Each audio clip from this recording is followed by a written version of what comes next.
विश्वासघाती दुश्मन, अद्भुत युद्ध। रोहन बचपन से ही बाकी बच्चों से थोड़ा अलग था। उसमें बचपन से ही अनदेखी चमत्कारी शक्तियां थीं और उसके गले में हमेशा एक चमत्कारी चेन रहती थी जो कि हमेशा चमकती रहती थी। उसकी माँ स्नेहा और पिता दीपक को ये बात पता थी, इसीलिए वो लोग उसे चुपचाप और आसपास ही होने वाली घटनाओं को अनदेखा करने की सलाह देते थे ताकि वो भी और लोगों की तरह सामान्य जिंदगी जी सके। एक सुबह स्कूल जाते वक्त स्नेहा रोहन से कहती है, देखो रोहन, स्कूल जाकर अच्छे से पढ़ाई करा करो, बेमतलब की चीजों पे ध्यान मत दिया करो, वरना सबको पता चल जाएगा कि तुम कौन हो। माँ, तुम हर रोज मुझे ये बोलती हो मगर मैं चाहकर भी चीजों को अनदेखा नहीं कर पाता। मुझे बहुत बुरा लगता है जब मैं चाहकर भी उनकी मदद नहीं कर पाता। कोई बात नहीं बेटा, शायद तुम्हारे भाग्य में यही लिखा है। अगर लोगों को गलती से तुम्हारी शक्तियों के बारे में पता चल गया ना, तो वो सभी तुम्हारी शक्तियों का गलत फायदा उठाने की कोशिश करेंगे बेटा। तुम अपना मन छोटा मत करो। जाओ, स्कूल जाओ मेरे बच्चे।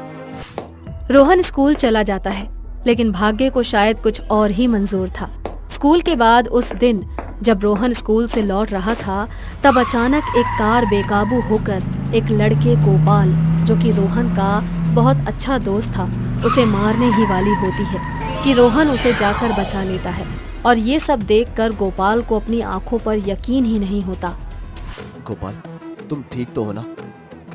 कौन हो तुम कौन हो और ये तुमने कैसे किया? गोपाल की हालत देखकर रोहन को समझ आ जाता है कि गोपाल को बचाने के चक्कर में उसने कितनी बड़ी गलती कर दी। अब गोपाल सबको रोहन के बारे में बताने लग जाता है। तब रोहन गोपाल को समझाता है, देखो गोपाल, मैंने ये सब जानबूझकर नहीं किया। मैं बस तुम्हें बचाना चाहता था और ये सब अपने आप हो गया। तुम प्लीज किसी से कुछ मत कहना। मगर ऐसा कैसे हो सकता है? हम तो ऐसा कुछ नहीं कर पाते, तो तुम ही क्यों?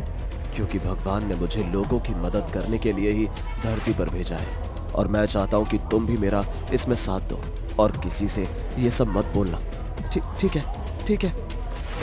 दोनों अपने अपने घर चले जाते हैं। रोहन बहुत भोला और लोगों का भला करने वाला लड़का था, पर गोपाल की नजरें रोहन की शक्तियों पर थी। वो रोहन की सारी शक्तियों को अपना बनाना चाहता था, इसीलिए उसने रोहन पर नजर रखना शुरू कर दिया। गोपाल हर वक्त रोहन के आसपास रहता था और उसकी हर एक चीज को बहुत ही बारीकी से देखता था कि एक दिन अचानक जब रोहन अपनी माँ से बात कर रहा था, तो गोपाल ने उनकी बातें सुन ली। रोहन, मैंने तुम्हें कितनी बार बोला है कि अपने गले की इस चेन को कहीं मत उतारा करो, फिर तुम बार बार ऐसी गलती कैसे कर सकते हो?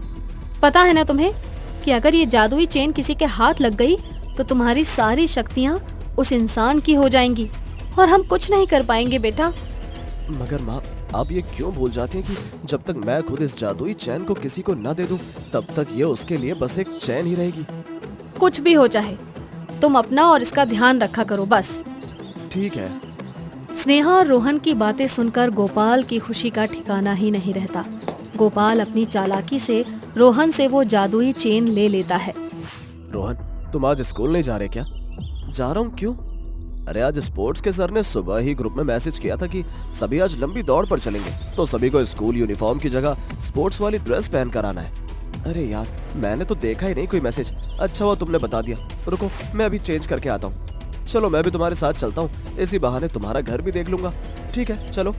रोहन कपड़े चेंज करते वक्त अपनी चेन उतार कर टेबल पर रखने जा रहा होता है, तो गोपाल रोहन को बातों में उलझा देता है और अपना हाथ बढ़ाकर उसके हाथ से चेन लेकर अपनी जेब में रख लेता है। और रोहन तैयार होने की जल्दबाजी में उस चेन को लेना ही भूल जाता है। दोनों स्कूल चले जाते हैं।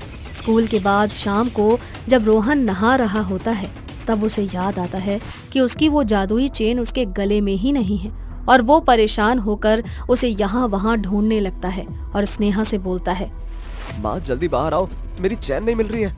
क्या? तुमने फिर से अपनी वो जादुई चेन उतार कर कहीं और रख दी ना? तुम्हें मैंने आज सुबह ही समझाया था, फिर भी तुम ऐसी गलती कैसे कर सकते हो बेटा? माँ डांट बाद में लेना, पहले ढूंढो उसे। दोनों चेन खोजते खोजते पूरा घर छान मारते हैं और चेन कहीं नहीं मिलती और गोपाल वहाँ जादुई चेन पाकर बहुत खुश होता है और उसे पहनकर चीजों को जादू से उठाने की कोशिश करने लगता है, पर कोई फायदा नहीं होता। उसके लिए वो सिर्फ एक मामूली चेन ही होती है, पर फिर भी वो उसे वापस नहीं करता और अपने बैग में रख लेता है। अगले दिन सुबह स्कूल जाते वक्त रोहन, आज तुम बहुत उदास हो। नहीं, ऐसी कोई बात नहीं है। मैं तुम्हारा दोस्त हूँ, तुम बता सकते हो मुझे। नहीं गोपाल, मैं बिल्कुल ठीक हूँ, कोई बात नहीं है। गोपाल भयानक आवाज में हंसते हुए रोहन से बोलता है। आखिर अच्छाई को पूजने वाले फरिश्ते का आज बुराई के राक्षस से आमना सामना हो ही गया। न जाने कब से मैं इस दिन का इंतजार कर रहा था। आज इस गोपाल ने तुम्हारी चैन चुराकर मुझे वो मौका दे दिया। बुराई कभी भी अच्छाई से जीत नहीं सकती। माना कि आज मेरी एक गलती की वजह से तुम्हें इस धरती पर आने का मौका मिल गया, मगर मैं इस गलती को सुधारना बहुत अच्छे से जानता हूँ। रोहन अपनी जादुई चेन के बिना ही उस राक्षस से बहुत देर तक लड़ता रहता है, पर वो ज्यादा देर तक उसे रोक नहीं सकता।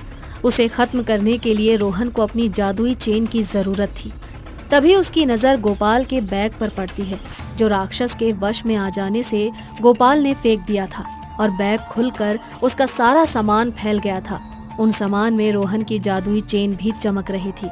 रोहन ने चालाकी से राक्षस से लड़ते हुए अपनी जादुई चेन तक पहुंच जाता है और उसके जरिए उस राक्षस का खात्मा कर देता है और अपने दोस्त गोपाल को भी आजाद करवा लेता है। गोपाल को अपनी गलती का एहसास हो जाता है और वो रोहन से माफी मांगने लगता है। रोहन, मुझे माफ कर दो। मैं लालच में आ गया था, इसलिए तुमसे विश्वासघात कर बैठा था, पर अब ऐसा बिल्कुल नहीं होगा। मुझे एक और मौका दे दो। कोई बात नहीं गोपाल, गलती सिर्फ तुम्हारी नहीं है, मेरी भी है कि बार बार बोलने पर भी मैंने लापरवाही नहीं छोड़ी, जिसकी वजह से ये सब हो गया। तुम अब चिंता मत करो, अब सब पहले की तरह ताजिक हो गया है। इस कहानी से हमें ये सीख मिलती है कि सच्ची दोस्ती और किसी का भरोसा जिंदगी में बार बार नहीं मिलता। इसीलिए ये दोनों चीजें हमेशा ही संभाल कर करनी चाहिए।